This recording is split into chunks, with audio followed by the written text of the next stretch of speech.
Okay, alright. People tayo sakat din ganap for today, guys. Ito po tayo sa yan, guys. Si Catherine Bernardo po ay kasama niyo po si Maha Salvador dahil invited po sila sa birthday ni Davey na kung saan po ay kasama nila at sa kakaibigan po nila. Ito po, guys, yung sobrang saya nila Catherine dahil sa mga panahon na kanilang kabisihan ay ngayon na naman po sila nagkita ni Maha Salvador, guys. Ang dami nila pong kaibigan na invited at ang dami po nilang pumunta, guys. Kaya marami po mga netizen ang masayang-masaya dahil nakita na naman nila yung ngiti kay Catherine Bernardo. Haba, ang dami mga paiyudang Catherine Sayan, guys. Ito po, guys, nung kasama po nila si Maha Salvador, guys, ay sobrang saya niya. Ang birthday celebrant po ay si Davey. At yan po ay kaibigan din po ni Catherine. Sobrang saya ni Davey, guys. Davey, no? Pumunta po si Catherine sa kanyang birthday kasi hindi po niya inaasahan na papunta si Catherine sa kabila ng kanyang mga maraming schedules sa kanyang mga endorsement, guys. Pero with fairness, nagawa pa rin po ni Catherine na pumunta sa birthday ni Davey. At hindi lang po yan, guys. Kasama din po ni Catherine Bernardo si Maha Salvador na kung saan po ay si Maha po yung very close kay Davey. Alam naman natin, guys, pag ladies talk ay nandyan po palagi si Maha kasi very supportive po ito kay Catherine Bernardo, guys. Sobrang saya po yung event nito dahil sinaluhan po ng mga marami nilang kaibigan, mga friends sa showbiz at higit sa lahat po ay mga kamag-anak po nila din, guys. Pero dito sa video natin, guys, ay nakikita lang po natin dito si Maha at yung mga iba nilang kasama sa showbiz and the rest naman po ay non-showbiz naman. Aba, syempre naman, nandun lahat yung ng mga buong team or buong nilang kaibigan. Syempre, guys, si Maha po ay ini-encourage po si Catherine Bernardo tungkol sa kanyang mga, alam mo na, si Maha po ay may sarili po siyang studio. At inienggan nyo po si Catherine Bernardo na magkaroon ng bagong movie. At hindi lamang po yan, guys. Si Maha din po ay matalik na kaibigan din ni Catherine Bernardo pagdating sa ganyan na karera, guys. Sa mga ibang video po, guys, nakikita naman po natin na super hug at higit sa lahat ay super banding po yung mga dalawa. Pero upunat na asahan na nandito sa atin, guys, kasi hindi naman po siya spotted dito, si Maha at si Catherine at iba pang showbiz friends po nila and then non-showbiz friends at saka and their families lang po yung nandito.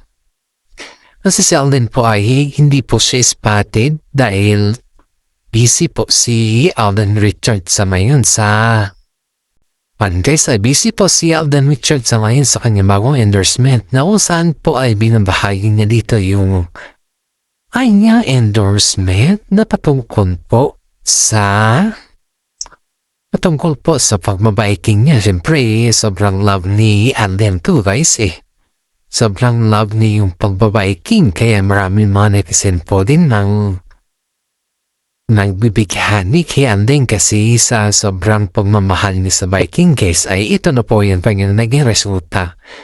Parang guys, si Alden din po ay nag-endorse din po siya ng tinatawag dito na BDO. At yan po yung mga teammate yung kanyang yung nag-endorse din po si Alden Richards sa ngayon sa mga Mobile Legend.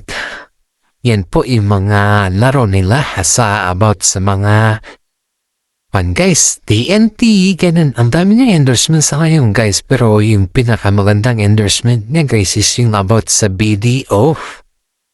love na love nila si Alden dito sa video guys kasi isang ambassador po si Alden dito sa video guys at bilang mo po yan guys si Alden din po ay binigyan ng parangal about sa yung parangal na yun guys is bigay sa kanya ng mga GMA na ang nag-host po dito is The Man Who Matters po. Ito po yung leading box office gross ay iyan po ay sasali po dyan si Alden Richard. Box crossing gross po to guys sa Hello Love Goodbye and Hello Love Again. Iyan po ay si Alden Richard and behind the camera kasali po niya dyan si Catherine Bernardo guys. Kaya yan po yung bagong updates po natin patungkol sa atin. Kasi si Alden Richard po sa ngayon guys ay sobrang busy talaga. Hindi po natin siya makikila pero always pa rin po na updated po kayo sa kanya. Shout out po natin yung mga senior citizen natin dyan na overlove na love nila po ang Cat Date. Sa mga fans po dyan na nakikinig sa atin, maraming salamat po. Alam kong mas marami pa po tayong mapapanood na updates patungkol dito. Dadako na naman po tayo sa isang showbiz na kung saan po ay kaganapan sa news sa Pilipinas na about po sa flood control guys. Ito po ay hindi po natin may iwasan na makaroon ng mga issues dito kasi ang dami po talaga anomalya na nagaganap po guys at ito po sis magiting, matalino, attorney at higit sa lahat ay sinasaludo po ng taong bayan. Wala iba po kundi si Senator Rodante Marcoleta po yung ating idolo na senator po dahil sinabun po niya ang isang na-under sa DPWH po at ito po yung ating video guys. Panoorin po natin para sa ganun po ay malaman po natin ang kabuuan. Ito na po yung video guys. Bulacan First District Engineering Office, ang inallocate ninyo 6 billion 80 million pesos. Bulacan Second District Engineering Office, 3.1 billion pesos. Third Bulacan District Engineering Office, 1.3 billion. Sa ibang na mga distrito ba't ganito ang naibibigay ninyo? Halimbawa sa Tarlac, First District ng Tarlac. Ano yung First District Engineering? Hindi ko alam yung term yun. Ganito ba yung allocation? Napapanatili yung proportion? Your Honor, we operate about 3%. May I be allowed to check the records in the You will be given that opportunity kasi nga, isasubmit mo sa amin. Pero sa ngayon, tinitingnan ko lang, kasi ito insertions na to eh. Because I will be asking you, kung alam mo na kung sino-sinong mga tao ang lumapit na sa'yo, kasi nung maging gaan na ito, natural lang, napupunta sa'yo yung mga proponents, kung sino-sino man yan, para masiguro nila na madadownload sa kanilang lugar, itong amounts na na-insert. Tama ba? Kapag dating sa GAA, dinadownload naman po talaga automatic. Hindi na po kailangan mag-request kung sino man. Basta automatic po na dinadownload sa implementing officer. Kung saan po nakalagay yung proyekto na nasa general law. So halimbawa, yung mga party list kasi, party list representatives, alam mo, sa presentation ni Representative Toby Chanco, yung ako Bicol, 2-point-something billion. PHW, 2-point-something billion. Party list po yun. Meron po ba kayong record kung ilan po ang allocation ng Sagip party list? Alam po niyo yung Sagip, matagal ko pong party list. Your Honor, Mr. Chair, pagdating po ng General Appropriations Act, hindi po namin alam kung sino yung mga proponent, yung mga lumabas sa General Appropriations Act. Ay, yung representative ng ako Bicol, hindi mo kilala? Hindi po namin malalaman, Your Honor. Hindi mo kilala yung representative ng ako Bicol? Kilala po, Your Honor. Meron siyang 2-point-something billion ayon doon sa testimony ni Toby Chanco. Hindi po kami nabibigyan ng kopya ng proponent pag General Appropriations Act. Hindi kayo ano? Di po kami nabibigyan ng proponent kung ano po yung sino pong nag-propose niya during the bicameral, kung sino pa yung proponent ng bawat proyekto. Kung saan lang po nakalugar yung proyekto, nang po mababa yung Bakit yung mga projects ng flood control, halimbawa, wala siyang description as to type of flood control. Hindi man lang niya sinabing dike, revetment, floodgates, nagiging masyado siyang generic. Hindi man sinasabi kung anong river system ang involved. Walang length, walang station, walang specified na saan bang start, saan ang ending. Masyado siyang generic, masyado silang vague. Hindi ba yun ang dahilan kung bakit nagkakaroon ng napaplug kayo dahil dyan eh? Kasi alam nyo, hindi pare-pareho po yung tinatawag na morphology ng mga rivers. Alam ko, dapat alam ninyo yun eh. Ano po yung morphology? Yung width, yung depth, yung elevation, yung contour, yung discharge capacity, yung even carrying capacity ng isang river. Ibig nyo sabihin, pare-parehong characteristics ng mga river basins. Pero sa paglalagay po nyo, paglilista ninyo ng project, very generic. Doon po lumilitaw itong pangungurakot na nangyayari dito eh. Kasi, kayo naman ang naglilista eh. Kanina po, binanggit namin, panahon ni DBM Secretary. Nakiusap sa inyo eh. You have to be very strict in adhering to the specified limits and ceilings na pinrovide. Bakit po ninyo pinapalitan, Madam Yusek? Your Honor, Mr. Chair, the Secretary, former Secretary Manuel, has provided and has discussed this with the operations. Ano pa yung mga threshold per PAC per program, activities, and projects? Kasi mas marunong pa kayo sa DBM Secretary. Kanina po, inadana po natin ito eh. Fiscal year 2023, yung approved ceiling ng DBM, 75 billion. Ang ginawa po ninyo, pinalitan nyo ng 70 billion, tinanggalan nyo ng 5 billion. 2024, ang sabi ng DBM, ang ceiling, 96, ito po, flagship projects ito. Ito po yung foreign assisted projects. 97.7, 2024, ginawa nyo 70. Inalis nyo yung 27 billion. 2025, sabi ng DBM, ang ceiling, 66 billion, kaya nyo lang ginawang 70 dahil nag-complain nga ang Pangulo eh. Siniro nyo kasi sa GAA ang lahat ng flagship projects ng Pangulo. Can you imagine that? Pati flagship projects ng Pangulo, siniro po ninyo, nasa record po eh. Pero bumalik na naman kayo, 2026, sabi ng DBM, 167 ang ceiling, foreign assisted projects, ginawa nyo na namang 100, tinanggal nyo na naman ang 67 billion. Bakit niyo ginagawa ito? I will reiterate, Your Honor, the threshold for PAPs or program activities and projects has always been discussed by Secretary Bonoan to the Undersecretary in charge and has considered the absorptive capacity. Hindi po ang department ang nag-zero dun sa foreign assistant po. It was the result of the general appropriation. Joseph Cathy, narinig mo ang sinabi ni Secretary Pangandaman kanina. Kapag ka pinalitan ninyo yung ceilings na ibinanggit nila o nilagay nila sa NEP, magkakaroon ng negative effect eh. Nag-generate ng siyang parang sinasabi na fees na babayaran.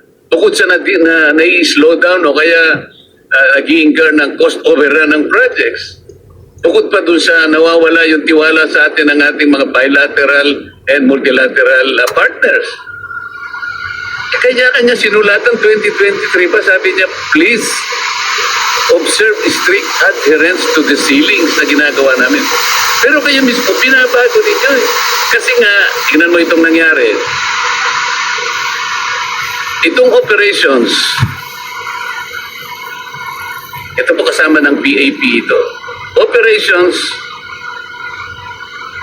2023. Itong ginawa mo ay inalisan mo ng 604 billion ang operation. Ito naman ang dinagdagan mo 630. Kaya ang nadagdag sa operations is 25 billion pesos. Bakit mo siya dadagdagan pero babawasan mo yung FAT? Alam mo, ito yung pinaka-problema eh. Itong nakikita namin, itong pagdagdag mo ng operations by 25 billion, dito na pupunta to sa sinasabi nating convergence eh. Ito yung conversion yun. Meron kayong SSP, Special Support Program. Hindi ko maintindihan kung ano ibig sabihin ito. Meron kayong SIPAG. Ito yung Sustainable Infrastructure Project Alleviating Gaps. Kung ano man ang gusto niyo sabihin. Hindi ko alam kung anong na-alleviate ninyo. Ang maraming na-alleviate dito, mga bulsa ng mga kung sino-sino na ngayon ay nagtatapat na sa atin. Meron pa kayong 002. Outcome of Operations 001. Ito yung mga roads and bridges. 002, ito po yung flood control na napakarami. Alam po nyo, sa listahan namin na 60 na potential cost projects, kalahati nun 002. Flood control projects. Sa mga tweet, merong direct correlation yung pagdadagdag mo sa operation at pagbawas do sa flagship projects. Malaking problema ito, Yusek. Kaya namin pinopoint out ito. You want to say something? Your Honor, maybe Secretary Bonoan can enlighten us on the threshold that he provides for example, for foreign assistance projects and other programs, activities, and projects. So kapag alala, patatawag namin siya. But kayo po yung unang rito, kasi kayo po yung USEC sa planning service. Kayo ang PPP at ngayon, pati po yung mga applications, pati lahat ng mga software nasa inyo na. Meron kayong IMS, meron kayong PCMA, meron kayong MYPS, nasa inyo pa yung RPIA, nasa inyo pa yung Highway Density Management Board. Madam Yusek, napakalaki ng responsibility mo kung pag-uusapan, paglilista, pagsasaayos, pagmamanage ng mga project. Kaya huwag mong isisisi lahat kay Secretary Bonoan sapagkat ikaw ang nandito. At babalikan kita, itong ipinangako niyong PCMA hanggang ngayon ay hindi namin natatanggap, hindi nyo na-install. Huwag ninyong gagamitin katwiran na kailangan meron kaming direct server o kaya kailangan mag-subscribe kami sa satellite. Hindi ko maintindihan yun because ang inyong project engineers, meron silang username, meron silang password. Bakit sila nagagamit nila using the internet? Sila ba merong lahat ay Paano kayo magsasabi ng real time ngayon? Kayo pala hindi nakasubscribe sa satellite. Paano magkakaroon ng real time? Sabi ng inyong mga representatives, it is very costly. Kahit na very costly, kung yun ang kinakailangan para makita natin real time kung yung mga project na gagawa nyo, bakit hindi kayo gumastos? Gumagastos kayo sa ibang pamamaraan. Nasasalaula ang pera ng bayan, pero kayo ay yung gumastos sa isang project na matutukoy natin real time. Hindi kami maniniwala na hindi nyo may install sa amin ngayon. Nangako ka eh. Sabi mo, dadalhin mo rito yung administrator ng PCMA. Wala na lang tayong time, Madam Secretary. Pati yung binigay mo na database sa Pangulo, yung MYPS doon mo ibinase. May mali doon sapagkat hindi PCMA ang binigay mo. Ang binigay mo, MYPS. I will substantiate that. Because later, kung meron pang pagkakataon na magkaroon pa ng susunod na pagdinig, ipakikita ko sa iyo yung discrepancy ng mga coordinates. Kaya, iminali mo rin yung sumbong sa Pangulo. Maraming yun. So, hanggang doon na muna sapagkat tayo po